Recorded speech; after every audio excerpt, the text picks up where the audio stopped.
నమస్తే, welcome to reflection. నేను మీ అమోఘ్ దేశపతి.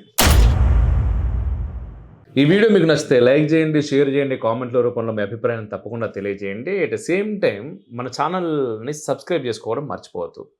చాలామంది అంటున్నారు నోటిఫికేషన్స్ వస్తలేవు అని. ఛానల్ని లేపేద్దామనే ప్రయత్నాలు చాలా జరుగుతూ ఉన్నాయి. ఫైనల్గా ఛానల్ మిగిలింది, దాన్ని మనం వీడియోలు చేస్తున్నాం. నోటిఫికేషన్స్ వచ్చడం అనేది కొంత కష్టమే. మీరు ఛానల్తో ఇంటరాక్షన్ పెంచుకుంటే నోటిఫికేషన్స్ జనాల్లోపలికి పోయే అవకాశం ఉంటుంది. అండ్ ఈ వీడియో నిజంగానే వర్త్ ఉంది దీంట్లో అనిపిస్తే మీరు పర్సనల్గా షేర్ చేసే ప్రయత్నం చేయండి స్టేటస్ల రూపంగా. అండ్ వన్ మోర్ థింగ్, మనం సనాతన కాంక్లేవ్ 2026 అంటే మూడోసారి చేయబోతున్నాం. మన ఛానల్ తరపున 3వ సంవత్సరం సనాతన కాంక్లేవ్ రాబోతోంది. దానికి సంబంధించి ఎవరెవరు రావాలనుకుంటున్నారో కింద మనం లింక్ ఇస్తున్నాం, మన వెబ్సైట్ లింక్, దానిలోకి వెళ్ళి రిజిస్టర్ అవ్వండి. అండ్ డేట్ ఫిక్స్ అవ్వగానే మీ అందరికీ కూడా నోటిఫికేషన్ వస్తుంది. ఎందుకంటే చాలాసార్లు కాంక్లేవ్ అయిపోయిన తర్వాత ఇంత మంచి కాంక్లేవ్ మేము మిస్ అయిపోయాం, మేము రాలేదు అని చెప్పి చాలామంది బాధపడుతున్నారు, మెసేజ్లు పెడుతుంటారు, ఫోన్లు చేస్తూ ఉంటారు. అందుకోసమే ఈసారి ముందస్తుగా మనం ఇది పని చేసాం. అట్ ద సేమ్ టైం మాకు కూడా ఒక క్లారిటీ ఉంటుంది, ఎంతమంది వస్తారు, దాన్ని బట్టి ఎంతమందికి భోజనాలు, వసతి అండ్ వెన్యూ ఎలాంటిది మనం బుక్ చేయొచ్చు అని చెప్పేసి. అండ్ మీరు మన ఛానల్కి ముఖ్యంగా కాంక్లేవ్కి మేము స్పాన్సర్స్ని చూస్తున్నాము. దాంతోపాటుగా ఎవరైనా అడ్వర్టైజింగ్ మన ద్వారా చేయించుకోవాలనుకుంటే వాళ్ళు కూడా కింద ఉన్నటువంటి నెంబర్కి వాట్సాప్ ద్వారా మెసేజ్ చేయొచ్చు అండ్ కాల్ కూడా చేయొచ్చు. ఖచ్చితంగా మీకు తెలుసు కదా, మిలియన్ల వ్యూవర్షిప్ ఉంటుంది మన కాంక్లేవ్కి, కానీ ఎందుకో మరి యాడ్స్ చాలా కష్టంగా ఉంటుంది రావటం.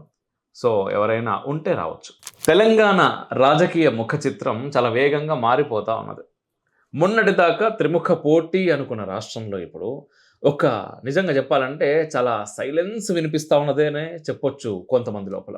అటు మున్సిపల్ కార్పొరేషన్ ఎన్నికల ఫలితాలు నిజంగా చెప్పాలంటే రాజకీయ పండితులను సైతం చాలా ఆశ్చర్యానికి గురి చేసినాయి. చాలామంది ఏదో అవుతుంది అనుకున్నారు, ఇంకేదో అయిందేమో అని కూడా ఇప్పుడు కొంతమంది అంటూ ఉన్నారు.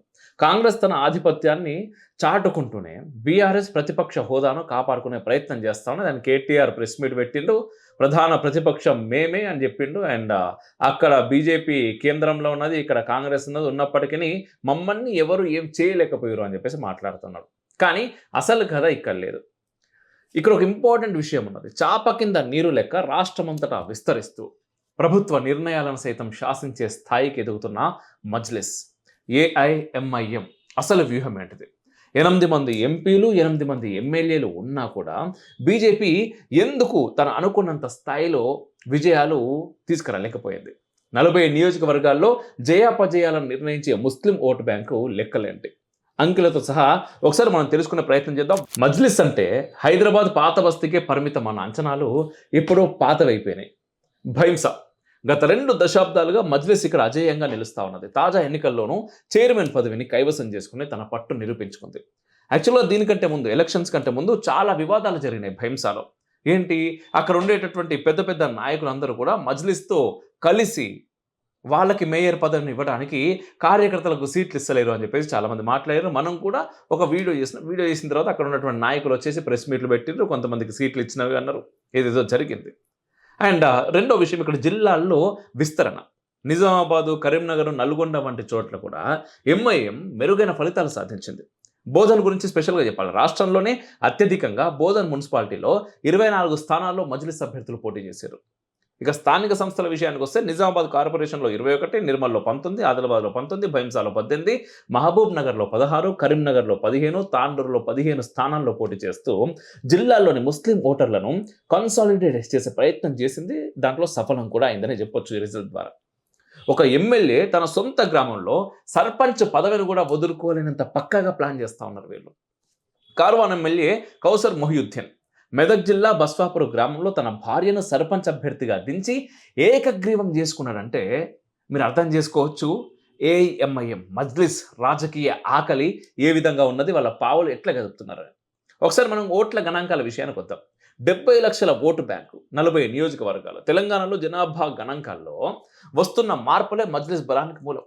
జనాభా పెరుగుదల విషయానికి వస్తే 2001లో 38 లక్షలుగా ఉన్న ముస్లిం జనాభా 2011 నాటికి 45 లక్షలు అయింది.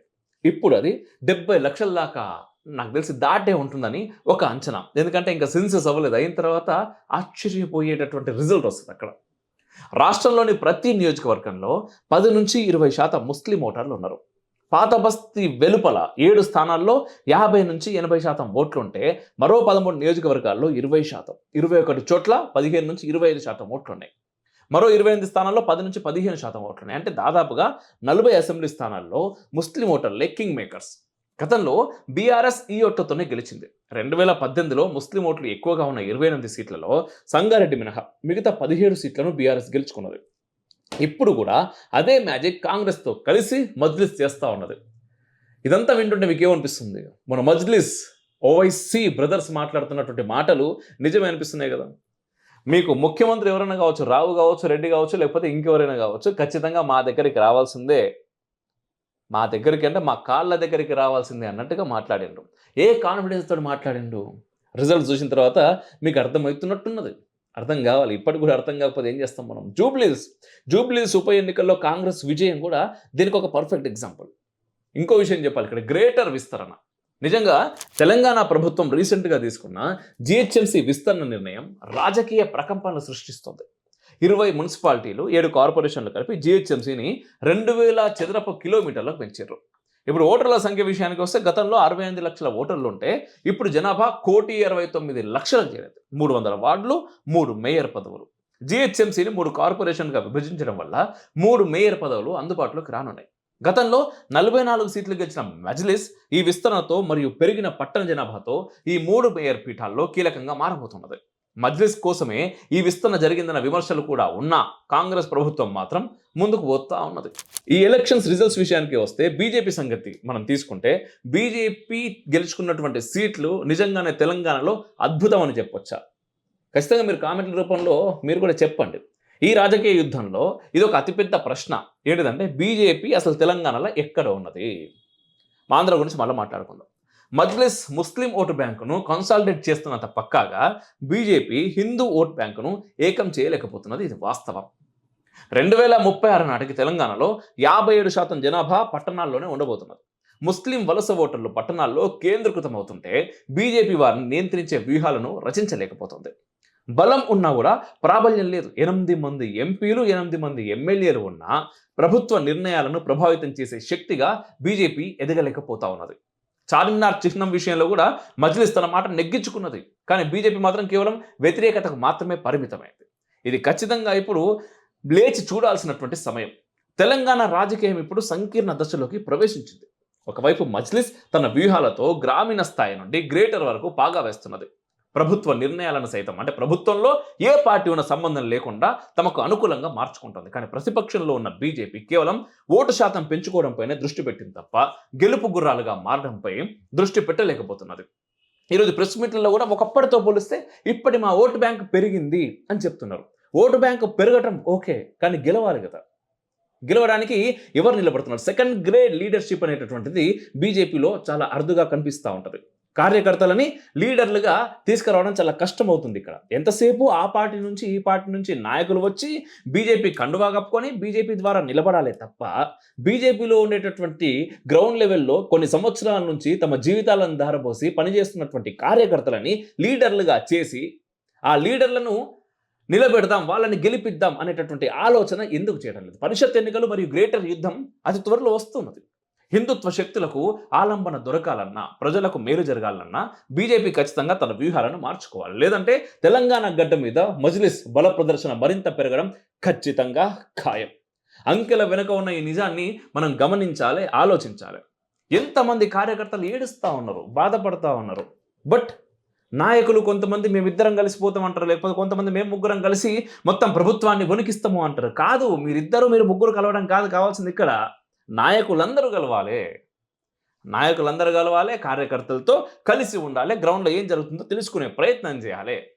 మన తర్వాత కార్యకర్తలను ఏ పార్టీ అయినా సరే, ఈ పార్టీ ఆ పార్టీ అని కాదు, పార్టీ కోసం పనిచేస్తున్నటువంటి కార్యకర్తలని గమనించాలి, వాళ్ళను ఎదిగేలా చేయాలి, వాళ్ళని నెక్స్ట్ గ్రేడ్ లీడర్స్గా పనిచేయించాలి. ఆ తర్వాత వాళ్ళని ఎలక్షన్లోకి తీసుకుపోవాలి, వాళ్ళకి కూడా పదవులను ఇప్పించాలి. అప్పుడు కదా సమాజంలో మార్పు అనేది ఉంటుంది. ఇదంతా నా అభిప్రాయం అబ్బా. మీ అభిప్రాయం ఏందో మీరు కామెంట్ల రూపంలో చెప్పు. జై హింద్, మేరా భారత్ మహాన్.